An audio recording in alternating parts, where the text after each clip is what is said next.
है Kurukshetra panorama and science centre से आई हुई है और जो गवर्नमेंट सीनियर सेकेंडरी स्कूल बच्चों के लिए एमएससी बस हैं।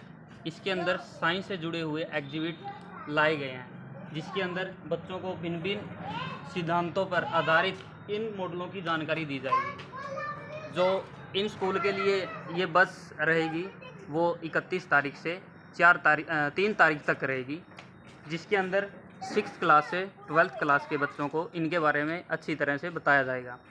जो हमारी एमएससी बस है मोबाइल साइंस एग्जीबिशन, इसके अंदर 24 डिफरेंट प्रिंसिपल पे आधारित एग्जिबिट लगे हुए हैं जो बच्चों के लिए आने वाले समय में लाभदायक होंगे।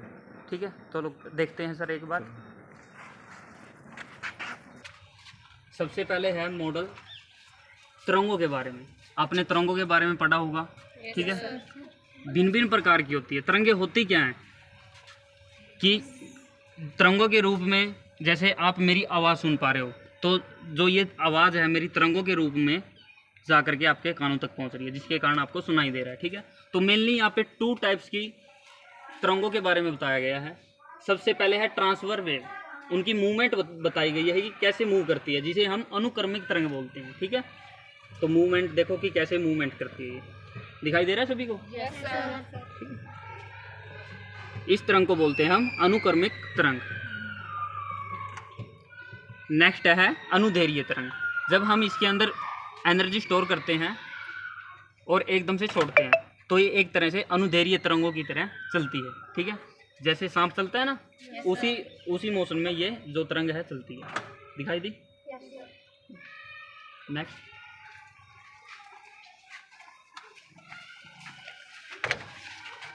लाइट इन कम्युनिकेशन, दूर संचार में प्रकाश। दूर संचार समझते हो? दूर संचार होता क्या है?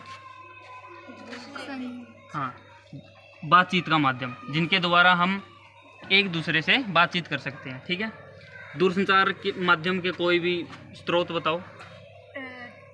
उस वाईफाई यानी कि इंटरनेट की जो स्पीड है उसको बढ़ाने के लिए एक टेक्निक लाई गई जिसे हम बोलते हैं लाईफाई। क्या बोलते हैं? लाईफाई। ठीक है, लाइट फिडिलिटी। ठीक है, इसके अंदर एक एलईडी बल्ब का यूज़ किया जाता है जो डाटा की स्पीड को बढ़ाता है।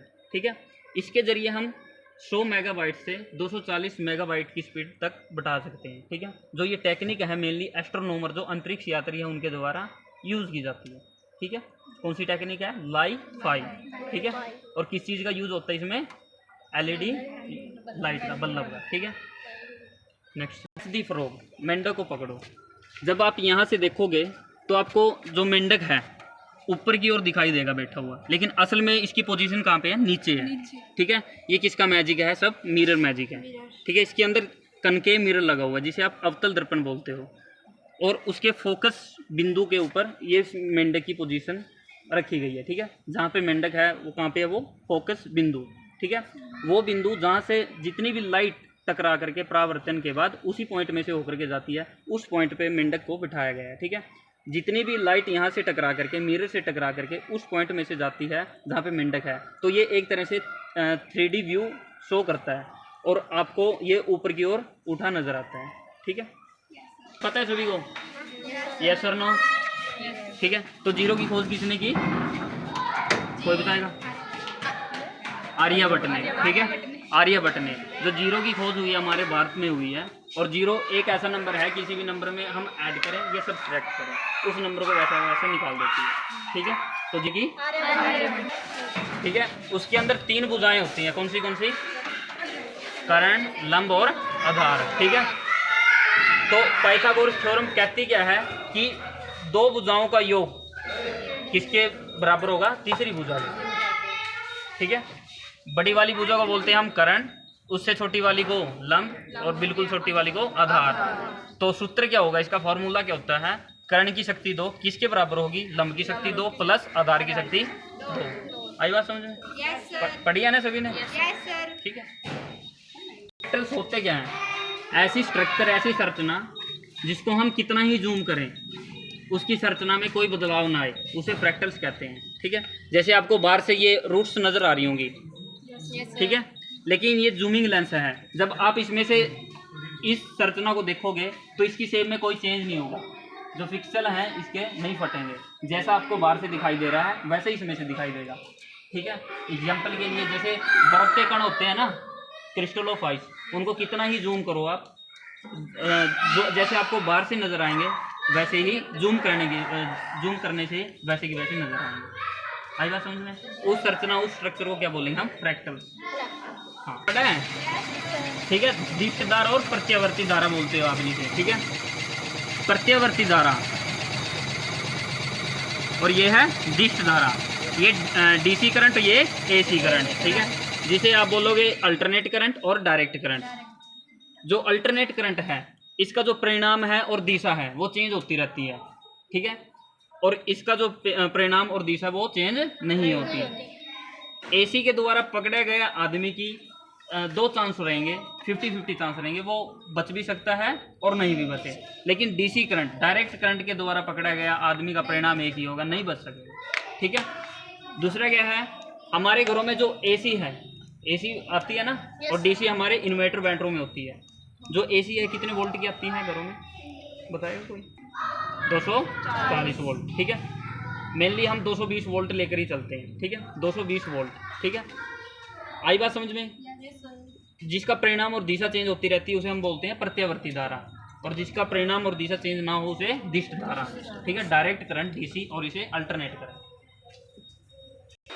चलो सर, यहाँ पे प्रकाश के बारे में बताया गया है, ठीक है। जो इंद्रधनुष है कितने कलरों से मिलकर बनता है? 7, ठीक है, जिसे हम विव ग्योर बोलते हैं, ठीक है। जब ये 7 कलर आपस में इंटरमिक्स होते हैं तो एक कलर बनाते हैं। कौन सा कलर बनता है? वो वाइट, ठीक है। दिखाई दे रहा है सभी को? ठीक है। तो इससे क्या होता है, प्रिज्म के बारे में पढ़ा आपने? प्रिज्म होता है क्या है? प्रिज्म, जब भी हम किसी वाइट लाइट को प्रिज्म में से गुजारते हैं तो वो 7 कलरों में स्प्लिट होती है, टूटती है, ठीक है। वो कलर कौन से होंगे? इंद्रधनुष वाले कलर, जिसे विव ग्योर बोलते हैं। दूसरा क्या है, आप मुझे देख पा रहे हो किसकी वजह से? आंखों की वजह से। दूसरा प्रकाश, और तीसरा प्रकाश को चलने के लिए माध्यम की जरूरत होती है। किस चीज की? माध्यम की, ठीक है। यदि माध्यम नहीं होगा तो आपको कुछ दिखाई नहीं देगा, ना प्रकाश दिखाई देगा ना मैं दिखाई देगा, ठीक है। जैसे यहाँ पे कुछ दिखाई दे रहा है आपको सामने? क्या है? अंधेरा है बिल्कुल, ठीक है। क्या है?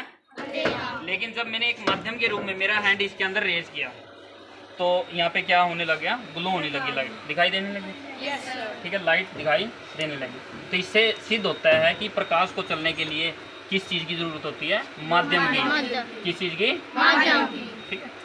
कि दो प्रकृति होती हैं। जो प्रकाश है कणों के रूप में भी चलता है और तरंगों के रूप में भी चलता है, ठीक है। तरंगों के बारे में मैंने बार बताया आपको, ठीक है, कि तरंगें किस प्रकार से मूव करती है। लेकिन यहाँ पे कणों के रूप में दिखाया गया है प्रकाश, कि कणों के रूप में कैसे चलता है, कि कणों के रूप में कैसे चलता है। जब कण इसके अंदर जाते हैं,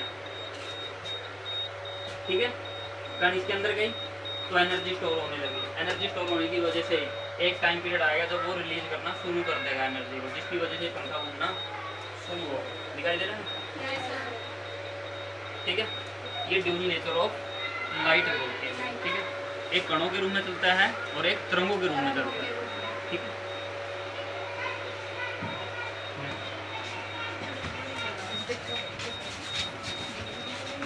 जब लाइट एनर्जी इलेक्ट्रिकल एनर्जी में चेंज होती है तो क्या होता है? ये घूमना शुरू कर देती है, ठीक है। किसका यूज़ किया गया वहाँ पे? सोलर पैनल, ठीक है। जब सोलर पैनल के ऊपर कोई वाइट लाइट डलती है जिसकी वजह से जो प्रकाशीय ऊर्जा है किस चीज़ में चेंज हो जाती है? विद्युतीय ऊर्जा में, ठीक है।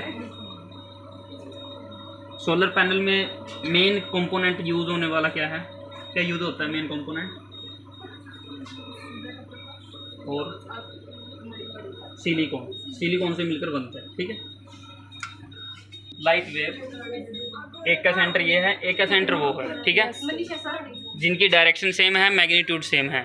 जब आपस में इंटरमिक्स होती है तो एक बड़ी वेव का निर्माण करती है। उन छोटी वेव्स के कंपेयर में इस बड़ी वेव का जो एम्पलीट्यूड होगा वो क्या होगा? ज़्यादा होगा, ठीक है। इसे ही हम बोलते हैं इंटरफेरेंस ऑफ लाइट। ठीक है। ये किसी बड़ी चीज़ को टारगेट करने के लिए यूज़ किया जाता है, या किसी सरफेस को चेक करने के लिए वो प्लेन है या नहीं है उसको चेक करने के लिए इसका यूज़ किया जाता है। ठीक है,